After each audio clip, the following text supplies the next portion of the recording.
എത്ര കാലമായി ഈ ചെറുക്കനെ കുറിച്ചിട്ട് നിങ്ങൾ പറഞ്ഞല്ലോ, എന്തോ ഒരു നേതാവുമല്ല.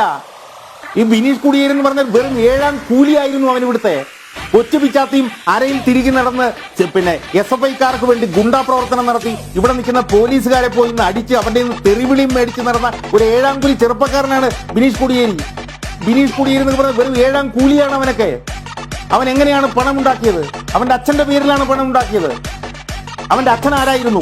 കോടിയേരി ബാലകൃഷ്ണൻ. കോടിയേരി ബാലകൃഷ്ണൻ 2006 മുതൽ 2011 വരെ ആരുടെ വീട്ടിലാണ് ഹസ്സർ താമസിച്ചത്?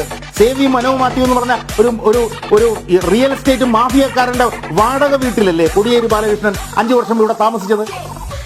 കോടിയേരി ബാലകൃഷ്ണന്റെ മകനെ 14 കോടി കിട്ടണമെന്ന് പറഞ്ഞല്ലേ ഗൾഫിൽ തടഞ്ഞു വെച്ചത്? ആരാണ് ആ പണം കൊടുത്തത്? ഏത് പണക്കാരനാണ് ആ പണം കൊടുത്തത്? നിങ്ങൾ പറഞ്ഞല്ലോ ഇത് അച്ഛന്റെ വേദന, അച്ഛന്റെ മനോവേദന. അയ്യോ, എന്തൊരു മനോവേദന. ഏതെങ്കിലും കാലഘട്ടത്തിൽ ഈ കോടിയേരി ബാലകൃഷ്ണൻ തന്റെ ഈ മക്കൾ കാണിക്കുന്ന വൃത്തികേടിനെ തള്ളി പറഞ്ഞിട്ടുണ്ടോ? ഏതെങ്കിലും ഒരു മിനിറ്റിലെങ്കിലും കോടിയേരി ബാലകൃഷ്ണൻ പറയാ എന്റെ മക്കൾ കാണിക്കുന്നതിനൊന്നും ഞാൻ ഉത്തരവാദിയല്ല, അവർ തോന്നിവാസം കാണിക്കും എന്ന് പറഞ്ഞിട്ടുണ്ടോ? അവരെ സംരക്ഷിച്ചല്ലേ നിർത്തിയിട്ടുള്ളത്. അതുകൊണ്ട് കമ്മ്യൂണിസ്റ്റുകാരെ ആദർശം കാണിച്ചുകൊണ്ട് ആർജവത്തോടുകൂടി എതിർക്കുമ്പോൾ അതിനെ പിന്നെ വിമർശിക്കാനുള്ള ഒരു മര്യാദയെങ്കിലും നിങ്ങൾ കാണിക്കാതിരിക്കുക. അതിനു പകരം ഇതുപോലുള്ള പൊട്ടത്തരം നിങ്ങൾ ഇവിടെ ഒന്ന് വിളിച്ചു പറയാതെ. ഞാൻ ചോദിക്കട്ടെ, നിങ്ങൾ ഇവിടെ അച്ഛന്റെ ദുഃഖത്തിനെ കുറിച്ചൊക്കെ പറയുന്നല്ലോ. പിന്നെ ഉമ്മൻചാണ്ടിയും ഒരു അച്ഛനാണ് ഹസ്സർ. ആ ഉമ്മൻചാണ്ടിയുടെ മകളെ കുറിച്ച് എന്താണ് പറഞ്ഞത്? ഞാൻ കൂടെ ജോലി ചെയ്ത് VS അച്യുതാനന്ദൻ നിയമസഭയിൽ വന്ന് എന്താണ് പറഞ്ഞത്? ഗൺമോൻ എന്ന് പറഞ്ഞ നാണം കെട്ടവരല്ലേ നിങ്ങളുടെ CPM-കാരൻ? സരിതാ നായർ എന്ന് പറഞ്ഞൊരു സ്ത്രീ വിളിച്ച കുറെ ഫോൺ നമ്പറും പൊക്കിയെടുത്തോണ്ടല്ലേ നിങ്ങൾ നടന്ന് 94 സീറ്റിൽ കയറി ഇപ്പം ഞെളിഞ്ഞിരിക്കുന്നത്. നിങ്ങൾ എന്തൊരു അസംബന്ധമാണ് നിങ്ങൾ ഈ പറയുന്നത്. അപ്പൊ നിങ്ങൾക്ക് എന്തുമാകാം.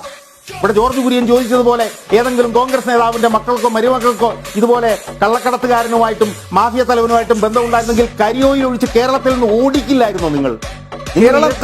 രാജാക്കന്മാരാണ്. നിങ്ങൾ ചെയ്തതിനാണ് നിങ്ങൾ തിരിച്ചു വാങ്ങിച്ചുകൊണ്ടിരിക്കുന്നത്. നിങ്ങൾ ചെയ്തതിന് തിരിച്ച് കരണത്തടിച്ചുകൊണ്ടിരിക്കുകയാണ് നിങ്ങളെ ജനങ്ങൾ. നിങ്ങൾ ഓർത്തോണം, അടുത്ത തെരഞ്ഞെടുപ്പിൽ നിങ്ങളെ തോൽപ്പിക്കാൻ പോകുന്ന UDF-കാരും BJP-കാരുമല്ല. നിങ്ങളെ തോൽപ്പിക്കാൻ പോകുന്നത് CPM-ന്റെ അണികളായിരിക്കുമെന്ന് നിങ്ങൾ ഓർത്തുകൊള്ളണം.